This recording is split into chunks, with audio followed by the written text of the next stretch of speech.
नमस्कार दोस्तों, मेरा नाम है राहुल और हम देख रहे हैं object oriented programming in PHP.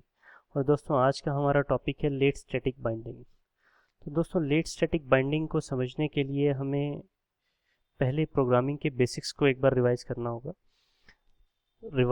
Basics को रिवाइज करने से मेरा मतलब है कि कोई भी प्रोग्रामिंग, हमें ये चीज़ एक बार याद करनी होगी कि कोई भी प्रोग्रामिंग लैंग्वेज जो प्रोग्राम हम बनाते हैं वो किस तरह से काम करते हैं।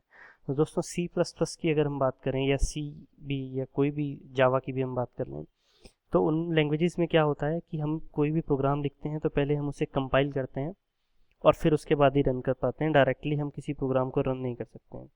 लेकिन पीएचपी में ऐसा नहीं होता। पीएचपी में हम लोग स्क्रिप्ट सेव करते हैं और डायरेक्टली ब्राउज़र में यूआरएल डालेंगे तो वो वेब सर्वर के थ्रू हमारी स्क्रिप्ट एग्जीक्यूट होकर आउटपुट हमारे पास आ जाती है। लेकिन हमें वो कंपाइल मैनुअली नहीं करना पड़ता। लेकिन मैनुअली कंपाइल नहीं करना पड़ता इसका ये मतलब नहीं है कि प्रोग्राम कंपाइल होता ही नहीं है। वो प्रोग्राम कंपाइल होता है। जो भी हम स्क्रिप्ट लिखते हैं पीएचपी की, वो पहले कंपाइल होती है और फिर रन होती है। लेकिन फ़र्क सिर्फ इतना है कि सी प्लस प्लस में या जावा में हम उसको मैनुअली कंपाइल करते हैं और यहाँ पीएचपी में जो पीएचपी इंटरप्रेटर है वो ऑटोमेटिकली उसको कंपाइल करता है और फिर रन कर देता है। तो वो दोनों में फ़र्क होता है, कंपाइल टाइम और एक रन टाइम। तो कंपाइल टाइम में बेसिकली क्या होता है कि जो भी हमारे वेरिएबल्स हैं वो नॉर्मल हैं या स्टैटिक हैं या कोई भी वेरिएबल्स हैं। मान लीजिए हमने एक स्टैटिक वेरिएबल बनाया $abc is equal to I am abc variable, इस तरह से, और उसको हमने नीचे इको करा दिया $abc। देखिए ये वेरिएबल इको हो गया। लेकिन यहाँ पे हुआ क्या कि जब हमने इसको रन किया, ये सेव करके जब हमने यहाँ रिफ्रेश किया, यहाँ 1 सेकंड भी नहीं लगा। लेकिन हुआ क्या एक्चुअल में, रिक्वेस्ट गई ब्राउज़र वेब सर्वर पे, वेब सर्वर ने पीएचपी इंटरप्रेटर को भेजा, तो पीएचपी इंटरप्रेटर ने ये स्क्रिप्ट उठाई, इसको कंपाइल किया। कंपाइल क्या किया, एक तो उसके वो सिंटेक्स एरर वगैरह चेक होते हैं, वो भी कंपाइल टाइम पे होते हैं। जो भी हमें नोटिफिकेशन फैटल एरर आती हैं वो कंपाइलेशन के टाइम पे आती हैं अगर कोई एरर है।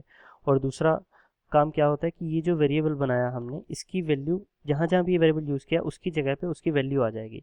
यानी कि ये उठेगा यहाँ से और जहाँ भी ये वेरिएबल यूज़ हुआ है उसकी जगह पे ये वैल्यू आ जाएगी। और फिर रन, उसके बाद जब रन टाइम की स्टेज पे पहुँचेगा, रन पे, तो फिर ये वैल्यू हमें वहाँ पे डिस्प्ले होती है इस तरह से। लेकिन लेट स्टैटिक बाइंडिंग क्या होती है कि ये जो वैल्यू असाइन करता है यहाँ पे, वो कंपाइल टाइम पे ना करके रन टाइम पे वैल्यू असाइन करता है। उसका फ़र्क क्या है, कैसे है, और हमें उसका क्या फ़ायदा है, उसके लिए हम लोग एग्जांपल देखेंगे तो अच्छे से समझ पाएंगे। उसके लिए एग्जांपल मैं लेता हूँ दोस्तों डीबी क्लास का। आज की डेट में हम कोई भी वेबसाइट बनाते हैं, कोई भी प्रोग्राम बनाते हैं, तो कोई भी, मेरे हिसाब से शायद कोई वेबसाइट होती होगी या प्रोग्राम होता होगा जो कि डाटाबेस से कनेक्टेड नहीं होता है। और डाटाबेस में सबसे मेन ऑपरेशंस क्या होते हैं, आपका क्रिएट, अपडेट, डिलीट और इंसर्ट, जो क्रड बोलते हैं, क्रिएट, रीड, अपडेट और डिलीट, सॉरी, क्रड ऑपरेशंस इनको बोला जाता है। कि इंसर्ट, अपडेट, डिलीट हमको करना है और सिलेक्ट करना है।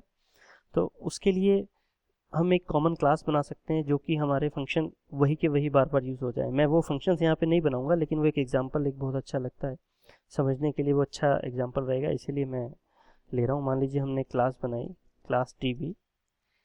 इसमें हम फंक्शनलिटी पूरी नहीं बनाएंगे, सिर्फ उस चीज़ को समझने के लिए। इसमें मैंने एक प्रोटेक्टेड स्टैटिक वेरिएबल बना दिया टेबल, और इसकी हमने टेबल रख दी ABC, या मान लीजिए बेस टेबल, इस तरह से। और इसमें हमने एक पब्लिक फंक्शन बनाया सिलेक्ट, जिसमें हमने किसी तरह से क्वेरी जनरेट की। अभी मैं सिर्फ इको करा देता हूँ, सारा लॉजिक मैं यहाँ पे नहीं लगाऊंगा। सिलेक्ट ऑल फ्रॉम, और यहाँ पे हम कंकैटिनेट कर देंगे सेल्फ डॉलर टेबल। इस तरह से हम लोग बनाते थे कि, मतलब इसको करने के दो तरीके हो सकते हैं। हालांकि वो दूसरा तरीका ये है कि आप उसमें एज अ पैरामीटर टेबल पास कर दो कि कौन सी टेबल से सिलेक्ट करना है, लेकिन उसमें फिर वो वो चीज़ नहीं बनेगी कि हर हर ऑपरेशन पे आपको सिलेक्ट करना है, इंसर्ट करना है, अपडेट करना है, तो वो कौन सी टेबल से आपको करना है वो आपको बार बार स्पेसिफाई करना पड़ेगा। लेकिन इस केस में अगर आप यहाँ पे दे देते हो तो आपको स्पेसिफाई करने की ज़रूरत नहीं है। आप सिंपली यहाँ पे एक ऑब्जेक्ट बनाओगे $db is equal to new db, और यहाँ पे फिर आप $db सिलेक्ट कॉल करते हो और वो ऑटोमेटिकली जैसे क्वेरी जनरेट होगी select all from base table, तो वो टेबल नेम आपको बार बार स्पेसिफाई करने की ज़रूरत नहीं है। इसी तरह से आप इंसर्ट की भी, मान लीजिए आपने फंक्शन बना दिया पब्लिक फंक्शन इंसर्ट, और यहाँ पे हम इसको करा देते हैं इंसर्ट इनटू सेल्फ टेबल। ये हमने पिछले वीडियो में देखा था स्टैटिक वाले में कि ये सेल्फ टेबल हम कैसे एक्सेस कर रहे हैं स्टैटिक वेरिएबल को। और फिर इसके आगे आप वैल्यूज दे दीजिए, फील्ड्स दे दीजिए, जो भी देना है। हम इसको इतना नहीं इतना ही रखेंगे। और यहाँ पे फिर अगर आप सिलेक्ट इंसर्ट, हमारा जो मेन फंक्शन जो मोटिव है वो लेट स्टैटिक बाइंडिंग है जो कि हम देखना चाह रहे हैं, डीबी टेबल नहीं बनाना है, तो इंसर्ट इनटू बेस टेबल इस तरह से। लेकिन एक चीज़ है कि ये कोड रीयूजेबल कैसे हुआ। आप मान लीजिए हम कोई भी, या तो आप उसके लिए हर टेबल के लिए एक अलग से क्लास बनाएंगे और उसमें सारे फंक्शन दोबारा से लिखेंगे। मान लीजिए आपने क्लास ABC बनाया, एक आपका टेबल है ABC, उसमें आपने क्लास ABC बनाया, और इसमें आपने एक्सटेंड कर दिया DB को। तो इसमें आपको फंक्शंस तो सारे सिलेक्ट मिल जाएंगे, मान लो सिलेक्ट इंसर्ट जो भी उसके फंक्शंस है वो मिल जाएंगे। लेकिन उसमें एक इशू है, ABC is equal to new ABC, और यहाँ पे $ABC सिलेक्ट आप कॉल करोगे तो कोई एरर नहीं आएगा। लेकिन उसमें एक इशू है, आप ABC पे सिलेक्ट कर रहे हो और जो क्वेरी जनरेट हो रही है वो select all from base table हो रही है। समझे आप? तो इसके लिए एक आप सॉरी, हमें कुछ ऐसा करना पड़ेगा कि हमारे ये सारे फंक्शंस यूज हो जाएं, लेकिन उसमें टेबल अलग। अब उसके लिए ही आती है लेट स्टैटिक बाइंडिंग। उसमें आप क्या करते हो, यहाँ पे आपने एक और वेरिएबल बना दिया protected static $table is equal to ABC।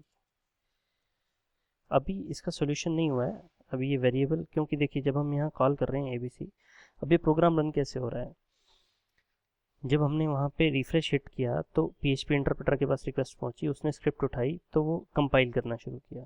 Compile क्या किया उसने, एक क्लास बनाई, उसमें वेरिएबल बनाया स्टैटिक, और जब ये फंक्शन उसने कंपाइल किया तो उसने ये स्टेटमेंट जो मैंने अभी जैसे एग्जांपल दिखाया था इको में, ये स्टेटमेंट चेंज की, और जो सेल्फ टेबल का वेरिएबल है उसको उसने रिप्लेस कर दिया बेस टेबल के साथ।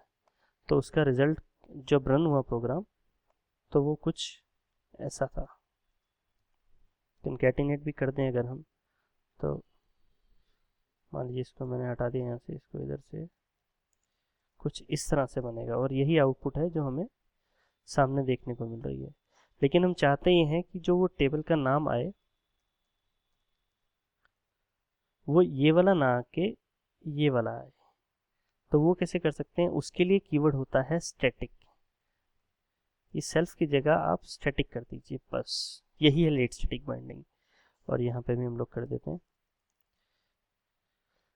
अब ये क्या करेगा, जब जब PHP इंटरप्रेटर के पास रिक्वेस्ट पहुंचेगी वो उठाएगा ये क्लास DB, कंपाइल करेगा, ये वेरिएबल कंपाइल करेगा, ये फंक्शन कंपाइल करेगा। तो जब उसको ये दिखेगा कि ये स्टैटिक टेबल है, मतलब यहाँ पे स्टैटिक कीवर्ड का यूज़ है, तो वो यहाँ पे इसकी वैल्यू नहीं रखेगा, इसको पेंडिंग रखेगा रन टाइम के लिए।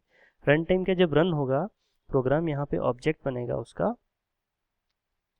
तब ये देखेगा कि जिस क्लास से ये फंक्शन कॉल हुआ, ये सिलेक्ट ABC से सिलेक्ट कॉल हुआ, तो उस क्लास का जो $table वेरिएबल है उसकी वैल्यू यहाँ पे देगा। अब अगर आप एक प्रोग्राम रन करोगे तो यहाँ पे आपकी सिलेक्ट ऑल फ्रॉम ABC आ रहा है। तो इसका फ़ायदा ये है कि आपने अपने select insert update delete function बना के रख दिए, आपको हर टेबल के लिए एक नया मॉडल बनाना है, जो ये मतलब आजकल तो कॉमन प्रैक्टिस है। आप किसी लेटेस्ट लेरेवल फ्रेमवर्क में देख लीजिए, या मेरे ख्याल से वाया आई में भी शायद ऐसा है। सॉरी, वाया तो मुझे कंफर्म नहीं है, वो कौन सा फ्रेमवर्क है वो, केक पीएचपी में भी ऐसे ही आपको हर टेबल के लिए एक मॉडल बनाना है अलग से, और उसमें आप ये एक उसका टेबल का नेम डिफाइन कर दीजिए, और बाकी सारी फंक्शनलिटी आपकी वहाँ पे काम करने लग जाती है। अब देखिए ऐसे ही अगर आपको एक दूसरी टेबल है, मान लीजिए क्लास यूज़र अकाउंट्स, यहाँ पे आपने कर दिया एक्सटेंड्स डीबी, और इसमें आप सिर्फ टेबल का नाम दे दीजिए protected static dollar table is equal to user underscore accounts. और अब अगर आप यूज़र अकाउंट का ऑब्जेक्ट बनाएंगे, dollar account is equal to new user accounts और डॉलर अकाउंट्स सिलेक्ट। अब जब आप ये प्रोग्राम रन करेंगे तो select all from user accounts, जिस पे भी आप दोनों कर लीजिए बेशक साथ में, dollar A B C is equal to new A B C, dollar A B C select, select all from A B C, ये ए बी सी से जनरेट हो रहा है, और select all from user accounts, ये यूज़र अकाउंट से generate हो रहा है। तो अब हम क्या कर पा रहे हैं, देखिए हमारा काम कितना आसान कर दिया लेट स्टैटिक बाइंडिंग में। ये फीचर जो है मैं आपको बता दूं PHP 5.3 में आया है। अगर उससे पीछे के वर्जन पे आप ट्राई करोगे तो वो फैटल एरर देगा, स्टैटिक को वो नहीं जानता कि स्टैटिक कीवर्ड क्या है। और PHP 5.3 या अब 5.4 5.5 अब तो 5.6 भी आ गई है मेरे ख्याल से, या आने वाली है, तो उसमें भी में ये काम करेगा, लेकिन 5.3 से नीचे का ये फंक्शन नहीं है। और इसी तरह से जैसे हमने ये वेरिएबल कॉल किया, इसी तरह से हम फंक्शन भी कॉल कर सकते हैं। ज़रूरी नहीं है कि वेरिएबल ही, आप कोई एक स्टैटिक फंक्शन बनाते हो वो भी आप कॉल कर सकते हो, जिसकी फंक्शनलिटी थोड़ी सी अलग होगी बेस क्लास वाइज, जो उसकी चाइल्ड क्लास होगी उस पर डिपेंड करेगी फंक्शनलिटी, तो वो भी आप फंक्शन भी यहाँ पे इम्प्लीमेंट कर सकते हो। तो ये होती है दोस्तों लेट स्टैटिक बाइंडिंग। और अभी हम आगे देखेंगे मैजिक फंक्शंस के बारे में, वो शायद हमारे नेक्स्ट वीडियो में होगा। और लेट स्टैटिक बाइंडिंग के बारे में अगर आपका कोई क्वेश्चन है तो आप प्लीज़ कमेंट में छोड़ सकते हैं। और अगर आपको ये वीडियो पसंद आया तो आप इसे लाइक ज़रूर कीजिए, और मेरे लेटेस्ट वीडियोस के लिए आप सब्सक्राइब कर सकते हैं। और अभी के लिए थैंक यू, नमस्कार, बाय बाय।